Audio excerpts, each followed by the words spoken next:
வணக்கம். நியூஸ் ஃபர்ஸ்டின் உலக முக்கிய செய்திகள். முதலில் தலைப்புச் செய்திகள். காசாவின் ட்ராபா பெய்ட்கானன் பகுதிகளை தகர்த்த இஸ்ரேல். சர்வதிகார போக்கை கைவிட்டால் மட்டுமே அமெரிக்காவுடன் உடன்பாடு. ஈரான் அதிபர் திட்டவட்டம். வளைகுடா நாடுகளின் துறைமுகங்களை தாக்குவோம். ஈரான் எச்சரிக்கை.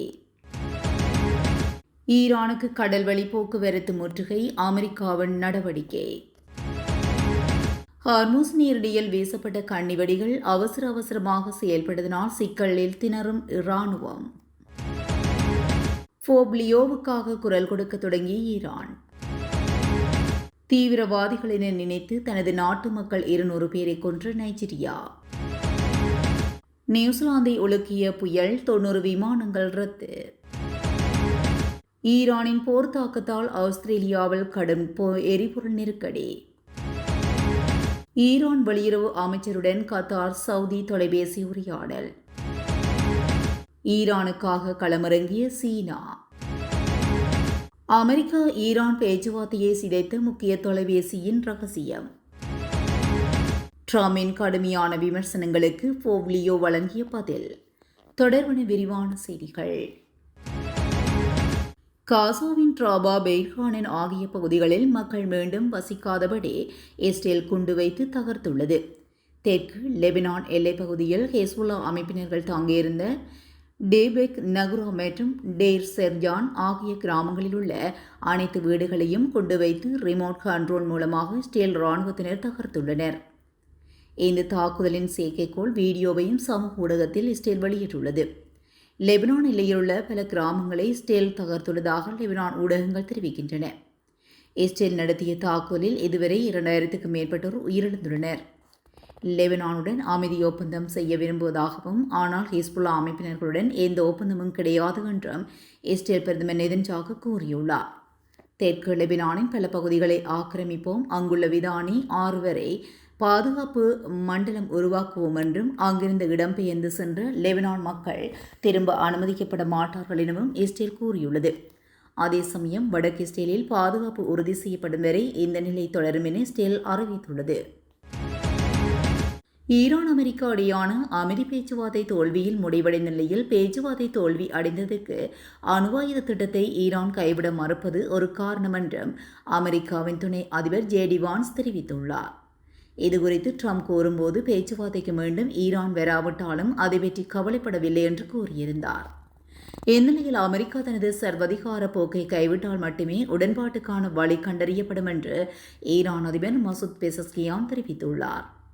அவர் தனது எக்ஸ் வலைத்தள பகுதியில் கூறியிருப்பதாவது: அமெரிக்கா அரசு தனது சர்வதிகார போக்கை கைவிட்டு ஈரான் நாட்டு உரிமைகளை மதிக்கும் என்றால் ஓர் உடன்பாட்டை எட்டுவதற்கான வழிகள் நிச்சயமாக கண்டறியப்படும்.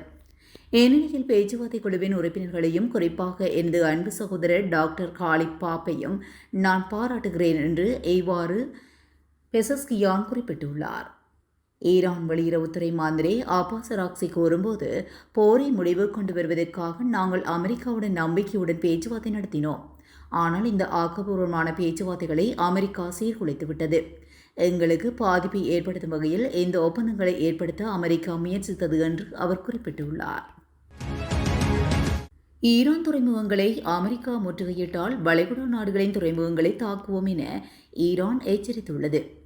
ஈரான் அமெரிக்கா இடையே பாகிஸ்தானில் 21 மணி நேரத்துக்கு மேல் நடைபெற்ற அமைதி பேச்சுவார்த்தை தோல்வியில் முடிவடைந்த நிலையில் ஈரான் தரப்பில் 10 அம்ச திட்டம் முன்வைக்கப்பட்ட நிலையிலும் அணுவாயுத தயாரிப்பில் ஈடுபடக்கூடாது, ஹார்மஸ் நீரிணையை முழுமையாக கட்டுப்படுத்துவது கூடாது என அமெரிக்கா சில நிபந்தனைகளை விதித்துள்ளது. அதில் இரு நாடுகளுக்கும் இடையே உடன்பாடு எட்டப்படவில்லை. இதனைத் தொடர்ந்து ஹார்மஸ் நீரிணை வழியாக செல்லும் அனைத்து கப்பல்களும் முற்றுகையிடப்படும் என்றும் ட்ரம்ப் எச்சரிக்கை விடுத்திருந்தார். இதற்கு பதிலளிக்கும் விதமாகவே ஈரான் வெளியிட்ட அறிக்கையில், ஹார்மஸ் நீரிணை மற்றும் ஓமான் கடற்பகுதியின் பாதுகாப்பு என்பது அனைவருக்குமானது அல்லது யாருக்கும் உரிமையில்லாது என இஸ்லாமிய குடியரசான ஈரானின் ஆயுதப்படைகள் தெளிவாகவும் உறுதியாகவும் அறிவிக்கின்றனர்.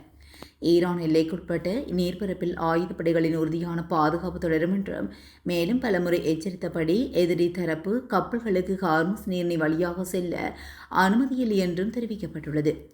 எப்போதும் இருக்கப் போவதில்லை. மற்ற கப்பல்கள் ஈரான் ஆயுதப்படைகளின் விதிமுறைகளுக்கு உட்பட்டு ஹார்மஸ் நீரிணை வழியாக செல்ல தொடர்ந்தும் அனுமதிக்கப்படும். போர் முடிந்த பின்னரும் ஈரானின் தேசிய பாதுகாப்புக்கு அச்சுறுத்தல் தரும் விதமாக அமெரிக்கா நடந்து கொள்வதனால் ஹார்முஸ் நீரிணையை கட்டுப்படுத்துவதற்கான நெறிமுறைகளை ஈரான் உறுதியாக செயல்படுத்தும் என்றும் தெரிவிக்கப்பட்டுள்ளது. சர்வதேச கடல் பகுதியில் கப்பல்களின் நடமாட்டத்துக்கு குற்றவாளி நாடான அமெரிக்கா விதித்துள்ள கட்டுப்பாடுகள் சட்டவிரோதமானது, அது கடற்கொள்ளைக்கு சமமானது.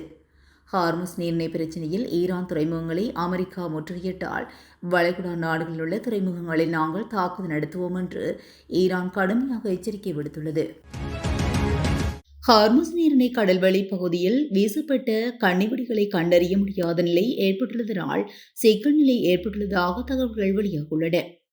அமெரிக்கா மற்றும் இஸ்ரேலுக்கு எதிரான போருக்கு மத்தியில் ஹார்முஸ் நீரிணையை ஈரான் மூடிய நிலையிலும் அனுமதியின்றி ஹார்முஸ் நீரிணையை கடக்க முயன்ற சில வெளிநாடுகளின் கப்பல்கள் மீது ஈரானின் படைகள் தாக்குதல் நடத்தியுள்ளது. மேலும் அவ்வழியாக கப்பல்கள் செல்வதை தடுக்க சிறிய படகுகள் மூலம் ஈரானின் புரட்சிகர காவல் படையினர் கண்ணிவெடிகளை பொருத்தியுள்ளனர்.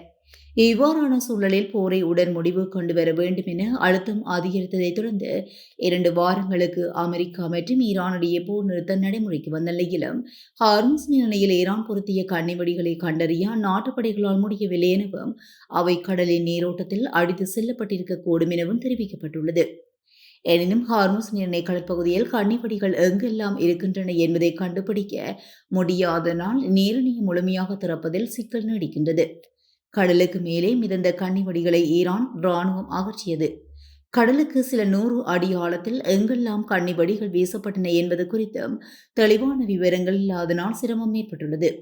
திட்டமிடப்பட்ட ராணுவ வரைபடத்தின்படி நடக்காமல் அவசரமாக செயல்படுவதனால் எந்தெந்த இடங்களில் கண்ணிவெடிகள் வைக்கப்பட்டுள்ளன என்பதற்கான துல்லியமான தரவுகள் ஈரானிடம் இல்லாமல் போய்விட்டது என்றும் இதன் காரணமாக சிக்கல் நிலை நீடிப்பதாக ஊடகங்கள் செய்தி வெளியிட்டுள்ளன.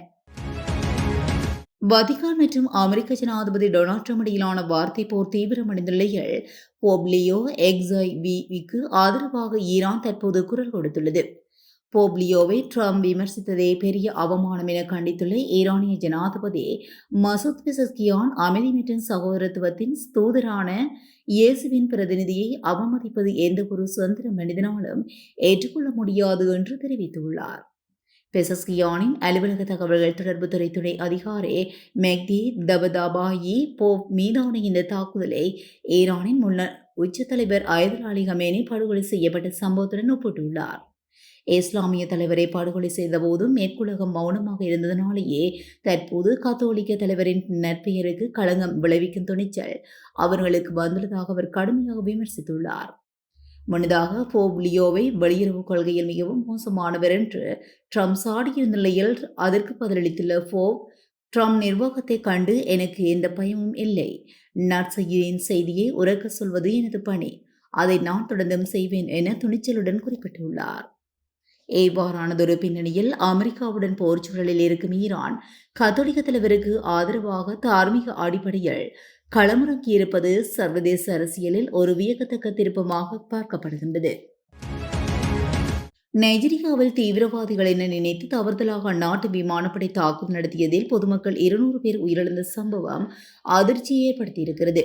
நைஜீரியாவில் உள்ள ஜோபோ மாகாணத்தில் இந்த தாக்குதல் நடந்திருக்கிறதாகவும் ஜோபோ மாகாணத்துக்கு அருகேயுள்ள போர்னோ மாகாணம் கடந்த பல வருடங்களாகவே ஜிஹாதி கிளர்ச்சிகளின் மையமாக செயல்பட்டு வருகிறது.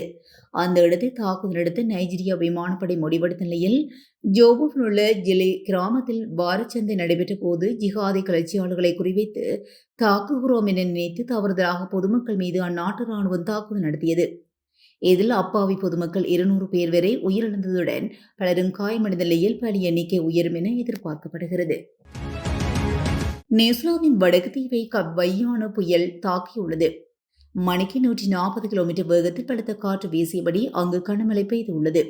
இதனால் வார்கோர்த் நகரில் உள்ள மௌராவி ஆற்றில் வெள்ளம் பெருக்கெடுத்து ஓடி வீடுகள், வீதிகள் மற்றும் குடியிருப்பு பகுதிகளுக்குள் வெள்ளம் புகுந்துள்ளது. வடக்கு தீவின் வக்காட்டான் பகுதியில் 270 வீடுகளில் இருந்த 2500 பேர் பாதுகாப்பு இடங்களுக்கு வெளியேற்றப்பட்டதாகவும் 5000 பேர் வீடுகளில் மின்சாரம் துண்டிக்கப்பட்டது. வெள்ளம் காரணமாக பல முக்கிய நெடுஞ்சாலைகள் மூடப்பட்டுள்ளதாகவும் ஏஆர் நியூசிலாந்து நிறுவனம் 90 விமான சேவைகளை ரத்து செய்துள்ளதாகவும் தெரிவிக்கப்பட்டுள்ளது. புயல் மற்றும் கனமழைக்கு 5 பேர் உயிரிழந்ததாகவும் மாயமான 11 பேரை தேடி வருவதாகவும் சர்வதேச ஊடகங்கள் தெரிவிக்கின்றன. ஈரான் போர் காரணமாக உலகளவில் மார்ச் மற்றும் ஏப்ரல் மாதங்களில் மசகு எண்ணெய் விலை உயர்த்தை எட்டியுள்ள நிலையில் ஆஸ்திரேலியா தனது வரலாற்றில் சந்தித்திராத எரிபொருள் நெருக்கடிக்கு முகம் கொடுத்துள்ளது. ஆஸ்திரேலியாவின் நீண்டதூர போக்குவரத்து துறையில் பயன்படுத்தப்படும் ரோட் ரெயின்கள் எனப்படும் பிரமாண்ட பாரபூர்த்திகள் டீசல் விலையேற்றத்தினால் கடுமையாக பாதிக்கப்பட்டுள்ளன. போருக்கு முன்னர் ஒரு லிட்டர் டீசல் 180.2 சென்ட் ஆக இருந்த நிலையில் தற்போது 312.7 சென்ட் ஆக உயர்ந்துள்ளது. ஈரான் வெளியுறவு அமைச்சர் சையத் அப்பாஸ் அராக்சி மற்றும் கத்தார் பிரதமர் மற்றும் வெளியுறவு அமைச்சர் ஷேக் முகமது பின் அப்துல் ரஹ்மான் அல்தானி ஆகியோர் இஸ்லாமாபாத்தில் சமீபத்திய பிராந்திய நிகழ்வுகள் மற்றும் ஈரான் அமெரிக்கா பேச்சுவார்த்தைகள் குறித்தும் தொலைபேசி உரையாடல் நடத்தியுள்ளனர்.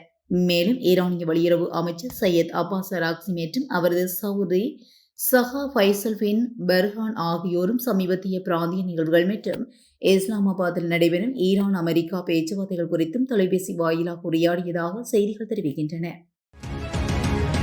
ஹார்முஸ் ஜலசந்தியை சுற்றி அதிகரித்து வரும் பதற்றமான சூழலுக்கு மத்தியில் சீனா ஈரானுக்கான தனது ஆதரவை ஒரு துணிச்சலான ராஜேந்திர சமிதியாக மீண்டும் உறுதிப்படுத்தியது. பெய்ஜிங் இந்த நிலைமையை உன்னிப்பாக கண்காணித்து வருவதாக கூறிய சீன பாதுகாப்பு அமைச்சர் டோங்யோன் மத்திய கிழக்கில் அமைதி மற்றும் ஸ்திரத்தன்மைக்கு தனது அர்ப்பணிப்பை வலியுறுத்தினார். அதேவேளையில் உலகளாவிய எரிசக்தி விநியோகத்தின் பெரும் பங்கை கொண்டு செல்லும் இந்த முக்கிய நீர்வழிப்பாதையில் சீன கப்பல்கள் தொடர்ந்தும் சுதந்திரமாக செல்ல வேண்டும் என்றும் அவர் வலியுறுத்தினார். அமெரிக்கா ஈரான் பேச்சுவார்த்தை பாகிஸ்தானில் உள்ள இஸ்லாமாபாத் நகரில் இடம்பெற்றுக் கொண்டிருந்த போது அமெரிக்க துணை ஜனாதிபதி ஜேடி வான்ஸுக்கு அழைப்பு வந்ததாக அதன் பின்னரே பேச்சுவார்த்தையில் தடுமாற்றம் ஏற்பட்டதாகவும் அங்கிருந்த ஊடகவியலாளர்கள் உறுதிப்படுத்தியுள்ளனர். அமெரிக்கா சார்பில் பேச்சுவார்த்தையில் கலந்து கொண்ட ஜேடி வான்ஸ் இஸ்ரேல் தொடர்பான முடிவுகளை அங்குள்ள நிலைப்பாடுகளையும் முன்னிறுத்தி பேசியதாக தெரிவிக்கப்படுகிறது. அவர் இஸ்ரேல் சார்பாக நெருக்கமான நிலைப்பாடு கொண்டவர் என்பதனால் இதன்போது சந்தேகங்களும் எழுந்துள்ளன. மேலும் பேச்சுவார்த்தையின் நடுவே ஜேடி வான்ஸுக்கு வந்த அழைப்பு நெதன்யாகுவிடமிருந்து வந்திருக்கலாம் என்ற சந்தேகத்தை அவரது வாதங்கள் உறுதிப்படுத்துவதாக கூறப்படுகிறது. அமெரிக்க ஜனாதிபதி டொனால்ட் ட்ரம்ப் தன்னை தனிப்பட்ட விவாதத்தில் விமர்சித்த போதிலும் அவருடைய விவாதத்தில் ஈடுபட தமக்கு விருப்பமில்லை என்று கத்தோலிக்க திருச்சபையின் தலைவர் போப்லியோ தெரிவித்துள்ளார். தனது ஆப்பிரிக்கா பயணத்தின் ஒரு பகுதியாக செய்தியாளர்களிடம் பேசிய போப்லியோ ட்ரம்பின் கட்டமான விமர்சனங்களுக்கு மிகவும் நிதானமாக பதிலளித்ததாக சர்வதேச ஊடகங்கள் தெரிவிக்கின்றன. நான் ஒரு அரசியல்வாதி அல்ல, அமைதியை நிலைநாட்ட வேண்டும் என்பதுதான் எனது ஒரே செய்தி. அது மாறப்போவதில்லை. போரை நியாயப்படுத்த மத ரீதியான மொழியை பயன்படுத்துவதை என்னால் ஏற்றுக்கொள்ள முடியாது என்று அவர் அதன்போது கூறியுள்ளார். இந்நிலையில் மத்திய கிழக்கு நிலவும் போர் எனும் பைத்தியக்காரத்தனத்தை சர்வதேச சமூகம் உடனடியாக முடிவு கொண்டு வர வேண்டும் என்று அவர் மீண்டும் வலியுறுத்தியுள்ளார். கடந்த சனிக்கிழமை பாகிஸ்தானில் அமெரிக்கா ஈரானிய அதிகாரிகளுக்கு இடையே பேச்சுவார்த்தை நடந்த போதும் போப்லியோ விடுத்த அமைதி அழைப்பு அதிபர் ட்ரம்பை அதிருப்திக்குள்ளாக்கியது. அதனைத் தொடர்ந்து போப்பின் மேற்படி நிலைப்பாடு தொடர்பிலும் ட்ரம்ப் கடுமையான விமர்சனங்களை முன்வைத்திருந்தமையும் குறிப்பிடத்தக்கது.